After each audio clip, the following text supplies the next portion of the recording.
Statement ఇస్తేనే ఇంతమంది హిందువులు వచ్చారు. నాకైతే చాలా సంతోషం. హిందువులు అంటే హిందువుల సమస్యలను మనం అందరం కూర్చొని చర్చించుకొని ఒక విషయాన్ని పరిష్కారం కనుక్కుంటే భవిష్యత్తులో అనేక భవిష్యత్ తరాలకు ఇది ఉపయోగపడుతుంది. శాస్త్రం ప్రకారము వైదికులు జానకిరామ్ శర్మ గారు చెప్పారు కాబట్టి శాస్త్రం అయితే అంగీకరిస్తుంది దీని యొక్క పునర్వ్యవస్థీకరించడానికి. కాబట్టి మన యొక్క మైండ్ సెట్ కూడా హిందువుల మైండ్ సెట్ కొద్దిమందికి ఇబ్బంది పడుతున్నారు.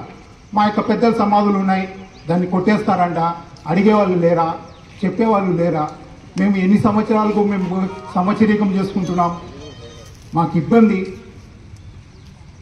ఇంతవరకు ఒక స్వామి చెప్పారు, ఒక ఫోటో పెట్టుకొని మీరు సంవత్సరీకం చేసుకోండి, ఇక్కడ సమాధులు నిర్మిస్తే లక్షల మంది జనాభా అవుతున్నారు, ఈ లక్షల మందికి స్థలం సరిపోదు కాబట్టి దాన్ని పునర్వ్యవస్థీకరించాలా అనే విషయాన్ని మనందరికీ చెప్పడం జరిగింది.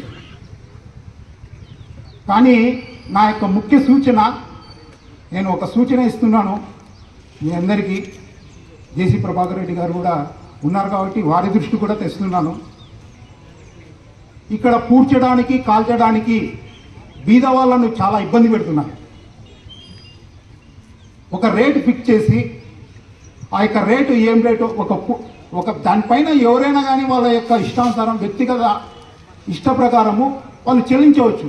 కానీ కొద్దిమంది బీద వాళ్ళు వస్తారు, బీద వాళ్ళు శవాన్ని పూడ్చడానికి కొద్దిమంది డబ్బులు డిమాండ్ చేస్తున్నారు. ఇది చాలా మనకి ఏమనిపిస్తుందంటే ముస్లింల రుద్రభూమిలో ₹1 వసూలు చేయరు, క్రిస్టియన్ల రుద్రభూమిలో ₹1 వసూలు చేయరు, ఏందన్నా మీ హిందూ రుద్రభూమికి పోతానే ఇంత డబ్బులు పీడిస్తున్నారు మమ్మల్ని, మేము ఎవరికి చెప్పుకోవాలా? ఏమంటే రుద్రభూమి సమస్య అంటే ఎవరు చెవు కూడా ఎచ్చి చేసుకోరు. శ్మశానం అనే మాటను కూడా మాట్లాడడానికి భయపడతారు. కాబట్టి మీరు ఈ విషయం పైన దృష్టి పెట్టి పునర్వ్యవస్థీకరించేదానికి మేమందరం మద్దతు ఇస్తున్నాం. ఖచ్చితంగా పునర్వ్యవస్థీకరించాలా. మనం డెవలప్ అవుతుంటే మన ఇల్లు డెవలప్ అవుతున్నాయి, మన వీధులు డెవలప్ అవుతున్నాయి, మన సిస్టమ్ డెవలప్ అవుతుంది. కానీ మన శ్మశానం డెవలప్ కావడానికి వ్యతిరేకంగా ఎవరు ఉండరు.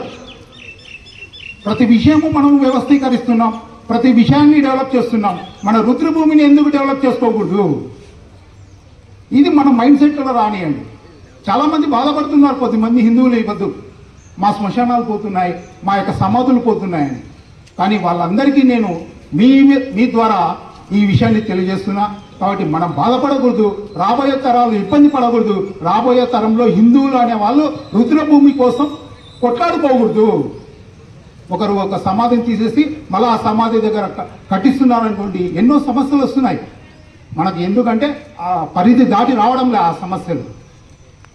కాబట్టి మీరు ఈ విషయాన్ని దృష్టిలో పెట్టుకొని ఒక రేటు ఫిక్స్ చేయవలసిందిగా మీ అందరినీ మీ ద్వారా ప్రభాకర్ రెడ్డి గారిని కోరుచున్నా. జై శ్రీరామ్.